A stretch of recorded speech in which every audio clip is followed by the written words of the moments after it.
ঘটনাটো হ'ল যে CRPF জোৱান এজনে কাম কৰা এজন ছোৱালীক, তাৰ ঘৰত কাম কৰা বন কৰা এজন ছোৱালীক তেওঁ এণ্টাৰকোৰ্ছ কৰি গৰ্ভৱতী কৰে।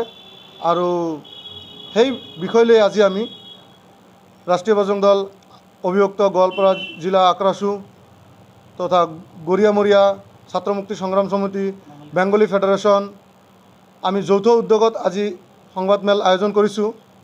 কাৰণ ঘটনাটো হোৱাৰ পিছত তেওঁৰ ছোৱালীৰ গাৰ্জিয়ানে গোলগঞ্জ আৰক্ষী চকীত এজাহাৰ দিয়াৰ পিছতো যোৱা 30 তাৰিখে এজাহাৰ দাখিল কৰিছিল।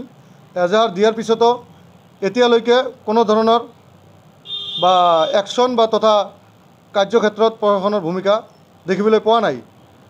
সেই গতিকে আমি সকলো দল সংগঠনে মিলি আমি দাবী জনাওঁ প্ৰশাসনৰ ওচৰত যে এই ঘটনাটোৰ উচিত তদন্ত কৰি দোষীক তথা এই ঘটনাটোৰ লগত জড়িত থকা ব্যক্তিসকলক এক কঠোৰ শাস্তি দিব বুলি আশা ৰাখিছোঁ।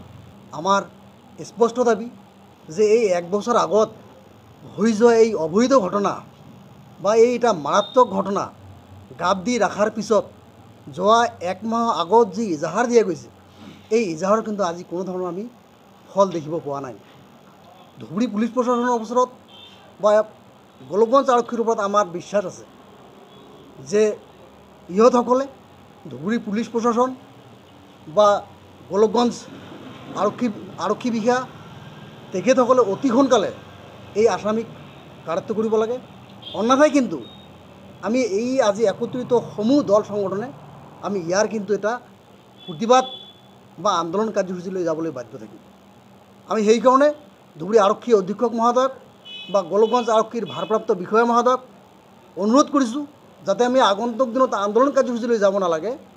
তেখেতসকলে যাতে অতি সোনকালে যিজন আসামী বা মূল অভিযুক্ত, এই মূল অভিযুক্তজনক অতি সোনকালে পুলিচ প্ৰশাসনে গ্ৰেপ্তাৰ কৰি তেওঁক এটা দৃষ্টান্তমূলক শাস্তি দিব বুলি আমি আশা ৰাখিছোঁ। কাৰণ এজন নাবালিকাৰ পিতৃ নাহোৱা নাবালিকা, এই পিতৃ নাহোৱা নাবালিকাক এটা কালপিতে সুযোগ লৈ এই ছোৱালীটোক এটা গৰ্ভৱতী বনাইছিল। কিন্তু গৰ্ভৱতী বনাৰ পিছত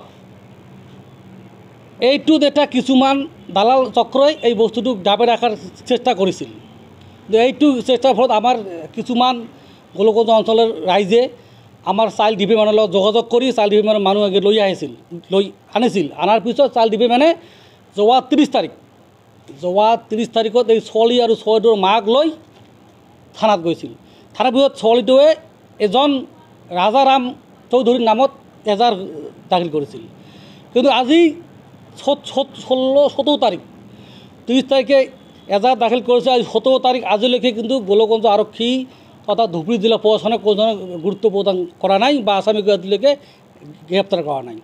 যেহেতু আমাৰ গোলগঞ্জ থানাত ইতিমধ্যে এজাহাৰ দাখিল কৰা হৈছিল যোৱা 30 তাৰিখে, গতিকে আমি ধুবুৰী আৰক্ষী মহোদয় তথা আমাৰ গোলগঞ্জ অচি ছাৰক মই আমি ৰিকুৱেষ্ট কৰিছোঁ অতি শীঘ্ৰে এই দোষীক কৰায়ত্ব কৰিব লাগে। আৰু এটা কথা পেপাৰ 2 দিনমানৰ আগত ওলাইছে যে জাতীয় সংগঠনৰ নেতা ইয়াত মানে লাখ লাখ টকাৰ লেনদেন কৰি গোপনীয়ভাৱে এই বস্তুটো মানে স্থগিত কৰি ৰাখিছে, গাপ দি ৰাখিছে। গতিকে আমাৰ প্ৰশাসনৰ ওপৰত আমাৰ আত্মবিশ্বাস আছে যে অতি সোনকালে গোটেইকেইজন মানে ইয়াৰ লগত কোন জড়িত ব্যক্তি দোষী আছে গোটেইকেইটাক আইনৰ আওতাত আনি দৃষ্টান্তমূলক শাস্তি দিব লাগে। যিকোনো খবৰৰ বাবে যোগাযোগ কৰক 7099017330 অথবা 7099017990 নম্বৰত।